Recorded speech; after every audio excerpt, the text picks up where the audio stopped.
শুধুমাত্র ইনশাল্লাহ না বলার কারণে দীর্ঘ কয়েক হাজার বছর ধরে বাদশাহ জুলকারনাইনের তৈরি সেই লোহার প্রাচীরের নিচে বন্দী হয়ে আছে এক ভয়ঙ্কর জাতি। কেয়ামতের অন্যতম নিদর্শন তারা। পৃথিবীর ধ্বংসাত্মক এই জাতির নাম ইয়াজুজ ও মাজুজ।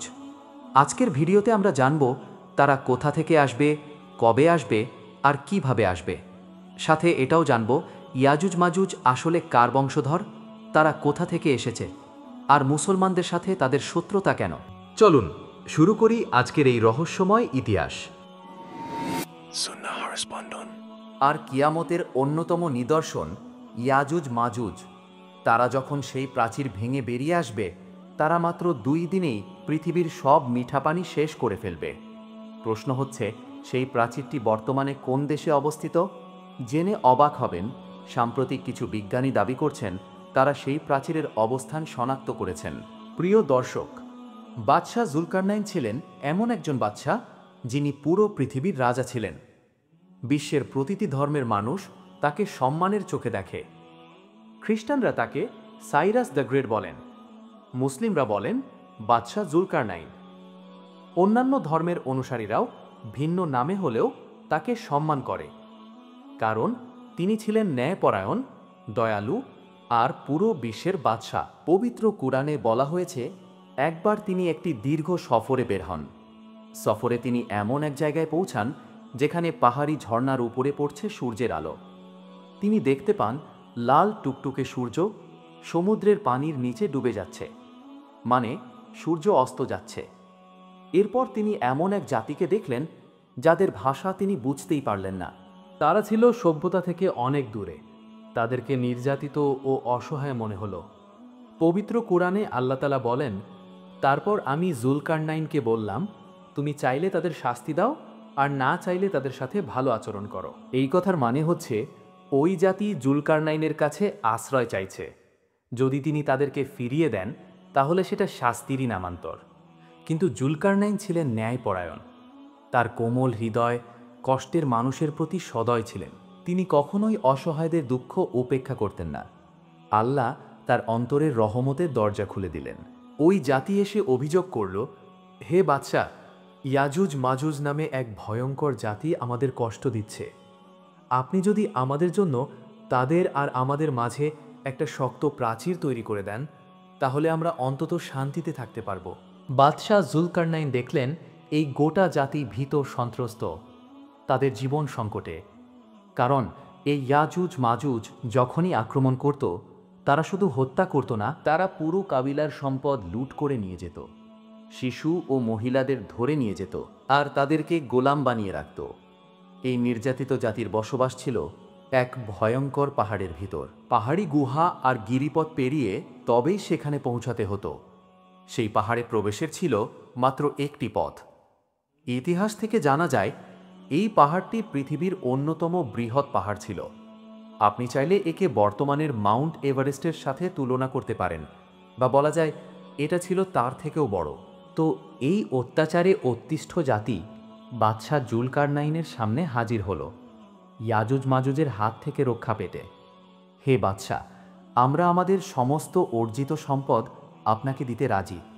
আপনি শুধু আমাদের জন্য একটি শক্তিশালী প্রাচীর তৈরি করে দিন, যাতে ইয়াজুজ মাজুজ পাহাড়ি গিরিপথ দিয়ে নেমে এসে আর আমাদের উপর অত্যাচার চালাতে না পারে। বাদশাহ জুলকারনাইন বললেন, তোমাদের সম্পদের আমার কোনো দরকার নেই, তোমরা শুধু পরিশ্রম করবে। আমি আমার সম্পদ দিয়ে তোমাদের জন্য একটি অটুট শক্তিশালী প্রাচীর তৈরি করে দেব। প্রিয় দর্শক, আপনি বুঝতে পারছেন, এই দানবীয় গিরিপথের পুরো রাস্তাটা লোহা এবং তামার মজবুত ঢাল নির্মাণ করার প্রতিশ্রুতি দিয়েছেন বাদশাহ জুলকারনাইন, অথচ তিনি তার বিনিময়ে কোনো সম্পদ নিতে চাননি। যাদের জন্য তিনি এই দেওয়াল নির্মাণ করছিলেন তাদের সাথে তার পূর্ব পরিচয়ও ছিল না। তবুও বোঝাই যাচ্ছে তিনি আসলে কতটা উদার মনের একজন মানুষ ছিলেন। আপনাদের জানিয়ে রাখি, ইতিহাস থেকে জানা যায়, যতদিন পর্যন্ত বাদশাহ জুলকারনাইন এই দেওয়াল নির্মাণ করছিলেন, প্রতিদিন তিনি আল্লাহ পাকের সাহায্য প্রার্থনা করতেন।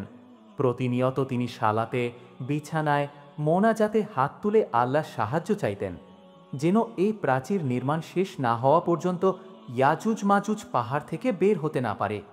আল্লাহ পাক বাদশাহ জুলকারনাইনের দোয়া কবুল করলেন দীর্ঘ কয়েক মাসের পরিশ্রমের মাধ্যমে তিনি তার অর্জিত বিশাল লৌহ ভাণ্ডার ও তামার ভাণ্ডার থেকে তামা এবং লোহা গলিয়ে এমন একটা শক্তপোক্ত মজবুত দেওয়াল তৈরি করলেন, যেটা ইয়াজুজ মাজুজের সেই পাহাড়ি গিরিপথের মাঝখানের রাস্তাটাকে সম্পূর্ণ ব্লক করে দিয়ে, যেটা আজ পর্যন্ত রয়ে গেছে। প্রিয় দর্শক, আপনি জেনে অবাক হবেন, আজও ইয়াজুজ মাজুজের সেই বংশধর সেই পাহাড়ের ভিতর বসবাস করছে, যা হয়তো এখন মাটির অনেক গভীরে পড়ে আছে, সূর্যের আলোহীন এক অন্ধকার জায়গায়। এরা এখনও সেখানে বেঁচে আছে, এখনও নিজেদের শক্তি ও সামর্থ্য জোগাড় করছে। প্রতিদিন তারা তাদের নখ দিয়ে এই প্রাচীর অর্ধেক পর্যন্ত ক্ষয় করে ফেলে, আর যাওয়ার সময় বলে, আমরা আগামীকাল বাকি অংশটা শেষ করব। কিন্তু তারা ইনশাআল্লাহ বলে না। ফলে পরের দিন যখন তারা আবার আসে, তখন দেখে সেই প্রাচীর আবার আগের মতোই অক্ষত হয়ে গেছে। মানে আগের দিন যতটুকু ক্ষয় করেছিল তার সব কিছু পুনরায় ভরে যায় আল্লাহর হুকুমে। কিন্তু কিয়ামতের আগে একদিন এমন আসবে যেদিন এই ইয়াজুজ মাজুজ ভুল করে বলে ফেলবে, ইনশাআল্লাহ আমরা আগামীকাল প্রাচীরটা শেষ করব। সেই দিন তারা প্রাচীর ভাঙতে সক্ষম হবে, কারণ সেদিন আর আল্লাহ রব্বুল আলামিনের গায়েবী মদদে বাদশা জুলকারনাইনের তৈরি সেই প্রাচীর আর ভরাট হবে না। সেই সময়টা হবে এমন একটি সময় যখন পৃথিবীর মানুষ আল্লাহর নাম নিতে ভুলে যাবে, কেউ আর ইনশাল্লাহ বলবে না। কিন্তু ইয়াজুজ মাজুজের মুখ দিয়ে ভুলক্রমে বের হয়ে যাবে এই মহান শব্দ ইনশাল্লাহ। আর তখনই তারা সেই প্রাচীর পুরোপুরি ভেঙে ফেলবে। প্রাচীর ভেঙে বের হয়ে আসবে তারা পৃথিবীতে। আর মাত্র 2 দিনের মধ্যেই তারা পৃথিবীর সব মিঠা নদীর পানি খেয়ে ফেলবে। প্রিয় দর্শক, আপনাদের জানিয়ে রাখি, রাশিয়ার মুসলিমদের একটি দল দীর্ঘ 40 বছর ধরে বিভিন্ন ঐতিহাসিক তথ্য উপাত্তের উপর ভিত্তি করে ইয়াজুজ মাজুজের সেই পাহাড়ের সন্ধান করে চলেছে। খুব সাম্প্রতিক সময়ে তারা দাবি করেছে তারা ইয়াজুজ মাজুজের সেই দেয়ালের হদিস পেয়েছে। তারা সেখানে গিয়ে নিজ চোখে প্রাচীর সম্পর্কিত তথ্য উপাত্ত সংগ্রহ করে এনেছে। গবেষণা দলের মতে তারা প্রথমে কোরআন, হাদিস ও প্রাচীন ইসলামী বই থেকে ইয়াজুজ মাজুজ সম্পর্কিত সব তথ্য একত্র করে। এরপর সমস্ত তথ্য বিশ্লেষণ করে তারা একটি নকশা তৈরি করে। সেই নকশার ভিত্তিতে তারা সম্ভাব্য যেই স্থানের খোঁজ পায় তা হলো বর্তমান কিরগিজস্তানের একটি পাহাড়ি অঞ্চল, যা একসময় সোভিয়েত ইউনিয়নের অংশ ছিল। পরে ইউএসএসআর ভেঙে গেলে কিরগিজস্তান স্বাধীন একটি রাষ্ট্রে পরিণত হয়। জানিয়ে রাখি, এই দেশটি খুব বড়, কিন্তু বসতি প্রায় নেই, কারণ বছরের বেশিরভাগ সময় অঞ্চলটি বরফে ঢাকা পড়ে থাকে। গবেষণা দলে ছিলেন বিভিন্ন দেশের এশিয়ান মুসলিম গবেষক।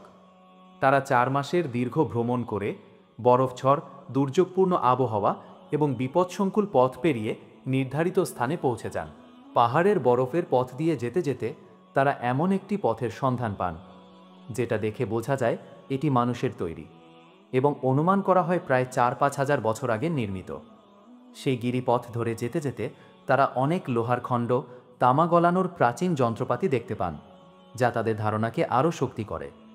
তারা দেখতে পান 2টি পাহাড় পাশাপাশি দাঁড়িয়ে আছে, যেমনটা কোরআনে বর্ণিত।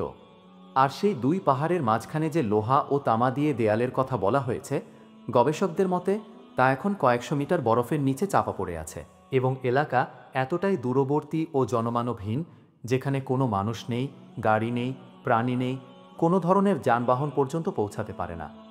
তাই প্রশ্ন জাগে, সেখানে এত বড় দেয়াল নির্মাণের প্রয়োজন কেন?